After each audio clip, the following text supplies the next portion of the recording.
The Jazwares leaks continue as we have the sheet of figures coming up in this next wave. Most notably is the 12-inch Tyrantrum. That one should be coming as an epic battle figure, similar to the Metagross that GameStop had as an exclusive. On the sheet we also see the Heracross and Bisharp that we've been talking about for the past month or so. Super stoked on this Whooper though.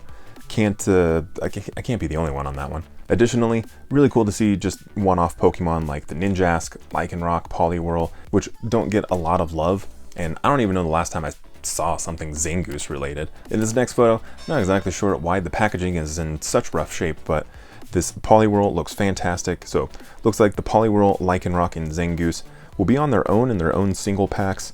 But thanks to the back of this packaging, we are able to see the double packs pairing, which I'm stoked that Whooper and Vulpix will be together. That's going to be a must-have for me. But you let me know which ones are you excited about down in the comments. We also got a clearer photo of the leaked environmental sets from the last video. Other than the watermark on the photo and the little bit of a glare on the right, getting a little bit more of a clear picture of what these environments will look like. Still super stoked for the city street environment. Now, as long as we don't get too many more repaints, I think the creativity on this, it really could go anywhere. There was also a look at a possible new line of toys from Jazwares. These are the new Battle Spinners. The set includes the Battle Arena as well as 2 Battle Spinners. Some really, really hard Beyblade vibes here, but I kind of like it. Pikachu and Mew will be in the collection, and seems like there's going to be more of these along the way, including Eevee, Squirtle, and Charmander. I think it'd be really cool if this did turn into a Beyblade thing, because then we could bring it to the World Championships and have more physical competitions going on, not just the cards. I don't know, probably won't happen. Maybe. If you do want some more physical world products though, Entertainment Earth does have quite a few listings for some restocks and new items. So we've got some nano block sets for Mega Charizard X, Mega Charizard Y, there's the Snorlax, and Vaporeon as well. And we also talked about these next sets not too long ago that got kind of previewed. But pre-orders are up for Ceruledge, Armarouge, Miraidon, Koraidon, and the cute but threatening Tinkaton. So I'll have all of those linked down below in the description for you, just in case you want to level up your own collection or find a gift for somebody. Mega is releasing more pixel art sets. Upcoming, we're going to have a Mew set, looks fantastic, and then we'll also be having an Eevee set in that next wave. That wave should be hitting around June 18th. Over on Hot Topic, we've got some new Gengar high top sneakers. So my sneakerheads, these might interest you. Really cool design on these, and for shoes, they're only 45 bucks, so they're a pretty good price. I have heard online that people are saying they're a little bit stiff, so just a heads up, they might not be for actually walking around. They might just be for the Instagram photos, displaying on some shelves or something. But like I said, really great design and a price point that kind of can't beat for shoes. Also at Hot Topic, we've got a new Loungefly bag. This is the Sleeping Characters mini backpack, featuring lots of sleeping Pokemon on little clouds. There's even a Clefable on there. You hardly ever see any of those on anything. The bag is $50 and sadly doesn't have an interior line design, but still really cute, especially if you're looking to collect some more Loungeflies or just get a cute bag. Pokemon and ColourPop launched their makeup collaboration, so you can now find all of your Pokemon related makeup needs through this collection. I think they nailed all of the naming conventions for these. There's Fossil, Cerulean City, Tallgrass, Blasting Off, and honestly my favorite reference here is Jelly Donut, because if you remember from the anime with the translations, the items aren't exactly cheap from what I was seeing, but the items are available on the ColourPop website as well as on Ulta.com. I'm a little unfamiliar with ColourPop as I don't use makeup, but this looks really cool. The English Pokemon Center went really hard last week. Again, we've been getting some really good drops. So this past week we did get the Pearlescent Pichu Funko Pop. It was a little slow to sell out, I think, but when it did become available, I did try to tweet that out and post it out on our YouTube community tab. So make sure you're following me on X and also YouTube. I try to announce those big drops for people. So far, we've gotten the Lucario and the Pichu of this wave of the Pokemon Center Funko Pops. But we still have Fire, Water, and Normal. At least that's what it looks like to me. Personally, I'm hoping for Arcanine, Lapras, and Pidgeotto. But tell me your predictions down in the comments. Additionally, Pokemon and Yogibo brought us some beanbag chairs. These are kind of spendy, but I really like these. We've got Gengar, Lechonk, and Jigglypuff available. Each one is 30 inches in all directions and has a removable washable fabric cover, and the whole thing only weighs like 12 pounds, so I don't know where I would put it, but I do kind of want one. We also got the 4th monthly dragon pin up on Pokemon Center. This one did sell out kind of quick. It was Flygon. It's kind of crazy how fast these things are selling out, but really a pretty pin here. And again, it's Flygon, has a really strong cult following, I feel like. So hopefully, since it's sold out, hopefully to get in the hands of those that really care about it. So hopefully you had good luck with that. We also got new Pokemon Primers books up on the Pokemon Center. This time around, we got the Rock, Flying, and Fighting type books. Just some fun books for getting our young trainers on the right track, understanding their Pokemon typings. Plus, we got a new Mon Poke book, the simple children's book. As you turn each page, you go deeper and deeper into the book, and reveals more Pokemon, more of the story. Kind of cute. We also got a huge dump of Pokemon pins on the website. We got everything from pixel pins, regular pins, 2-pin sets, 3-pin sets. Pokemon's been bringing us all like these big drops lately for these pins. It's kind of crazy, but like I also love just seeing more Pokemon out there than like the normal like 6 that we typically get. And then over on Pokemon Center Japan, we're getting some new Paradox plushies.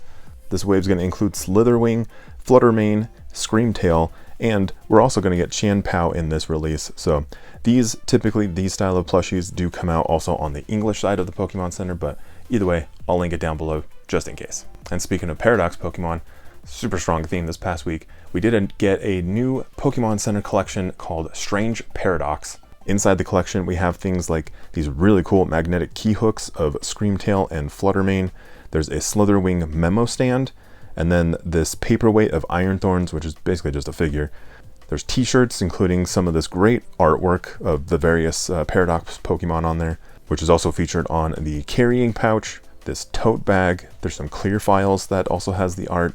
There's memo cases, a storage box, cushion, postcard holder, the actual postcards that you can put in there, and some keychains featuring this art. So lots and lots here. I do mainly kind of like those first like 3-4 items just because like they're actual figures, like things you can display. But also in this line of products, we did get some new metal figures. These are of Iron Moth and Iron Bundle. The figures are roughly about $100 US each, give or take. Each one comes with little actions, like the Iron Moth coming with the little like action on its wings to like spread them out and retract them. There's the Iron Bundle, which brings its like bundle back to its arm. The faces also are interchangeable, so you can remove like the expressions, like the eyes on them, and swap them out to different ones. Conveniently, there's a little like storage spot on the display stand, so you can just like stuff all of the extra eyes and stuff in there, which is super convenient. And I really wish more figures had something like that. Like that would be really handy. Quick pit stop over on the video games. Pokemon Go players that have Amazon Prime, there's new Prime benefits up for us to redeem. We've got a Poffin and a Max Potion available for us. This offer does expire on June 14th, so don't wait.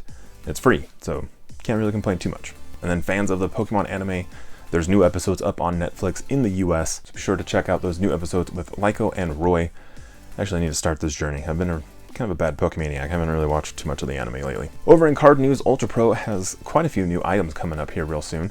First up is these Lucario themed products. The collection still features some of that like stock imagery of Lucario, but I do kind of like that it's got that extra like embossed look and like the foil on there. On the inside layer of the binders and of the card case, you do get those extra elements of like Lucario, the fighting type symbol, the metal type symbol on the interior. Like this looks really good, and so those additional little details that help things feel a little bit more premium. There's no release date yet on this, but I'm assuming it'll probably be in like the back half of this year. Ultra Pro will also be bringing us a Togepi themed line of products. It's going to have the Alcove flip deck box in there, as well as some card sleeves.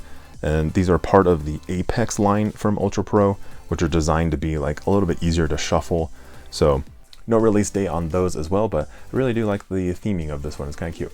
And then in probably some of the biggest news in the cards, GameStop is going to start purchasing and selling graded Pokemon cards. So at least as of right now, at least at first, until this thing gets a little bit more like fleshed out, GameStop will be accepting PSA 8 or higher graded cards. Apparently they're not going to accept cards from any other grading companies like CGC or Beckett. And also if the card is worth $500 or higher, they're not going to take that either, which I guess I could see like maybe from like a safety standpoint or just like a maybe like a risk management standpoint that they wouldn't do that. I don't know, maybe that'll change in the future, but can't wait for the offers. You know, like this you have this crazy card and it sells, they'll give you like 10 bucks for it, you know. Additionally, GameStop is going to be selling cards inside stores of singles. These are specifically going to be holos and reverse holographic cards. Each one's going to be worth $1, so your mileage may vary there. But it could be kind of rad if you're like looking for specific ones. Maybe you don't want to pay shipping or something like that for like a cheaper card.